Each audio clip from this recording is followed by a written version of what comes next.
Hello, so I will answer 11 most commonly asked questions about mewing, so let's get started.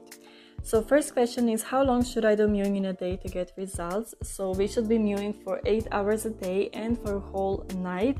In my experience, just mewing during the day will be enough to initiate first changes in most people, but of course 8 hours is some kind of optimal for soft mewing. For most of us, it's easier to do hard mewing for 4 hours than soft mewing for 8 hours, but yeah, optimally it would be 8 hours of mewing. The second question is how to fix uneven mewing, and this is so common, like whether you had uneven palate before mewing or you developed it as a consequence of hard mewing. Now you should not compensate and apply more pressure on the opposite side, okay? You should just focus on the middle of the palate or on the palatine suture, and in cases of apparent asymmetry I would suggest face pulling techniques. Next question is, can you show us face pulling techniques? So my heart breaks when you'll ask me for those techniques, because I can't make a video on it since I don't own the techniques, and if I film the video it would be taken down immediately anyways. But I will make exercises like exercise videos and stuff like that in the future, so don't worry, I got you. Next question is, can you change your nose shape with just mewing? And the answer is yes. Mewing changed my nose shape, and I can't even explain how much better I breathe. Like my nose is more up and forward, and this is still not my optimal nose shape, right? So we will see even bigger changes in the future, but yes, you can change it in a way that it will come more up and forward following your maxilla. Next question is, can I do mewing with braces, retainers, and teeth extractions? Pretty much yes. In my opinion, mewing while having braces isn't a waste of time, since you're still resisting downward growth that braces often promote. Your forward growth and your progress will not be that apparent, but at least you will stop it from getting worse. And if you want to drastically improve recessed facial structure while wearing braces and elastics, that is kind of contradicting, so I wouldn't expect much from it. When it comes to retainers, the only one I advise is the wire behind the top front teeth. Like any Invisalign or anything like that will significantly resist mewing results, so it really doesn't make much sense. And if you had teeth extractions, that really tells me that you have a lot of structural issues and even potential bone resorption, which can't be completely resolved by mewing, and in that case I advise getting palate expansion, putting implants in, and also then like mewing or face pulling. So that is very complex situation, but even then mewing will be beneficial. It will simply not be enough to reverse it completely just by mewing. Next question is, can mewing reverse recessed chin? Absolutely, like this is why 80% of people start mewing, I would say, and it's one of the first improvements people notice in their faces, myself included. Can mewing fix facial asymmetry?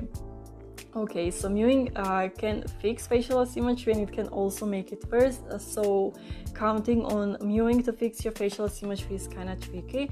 It really depends on the type of the asymmetry that you have. Usually asymmetries are quite complex, and they don't just include uneven palate but also other facial bones as well, so in those cases I advise face pulling over mewing. And speaking of which, next question is, mewing or face pulling, which is more effective for changing the face? I love both.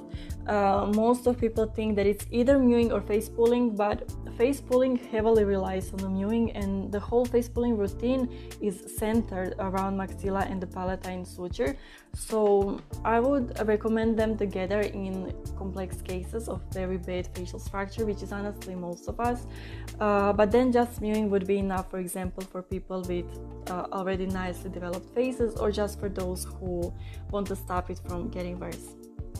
The next question is how to fix narrow palate. The most effective ways of fixing narrow palate are hard mewing and thumb pulling.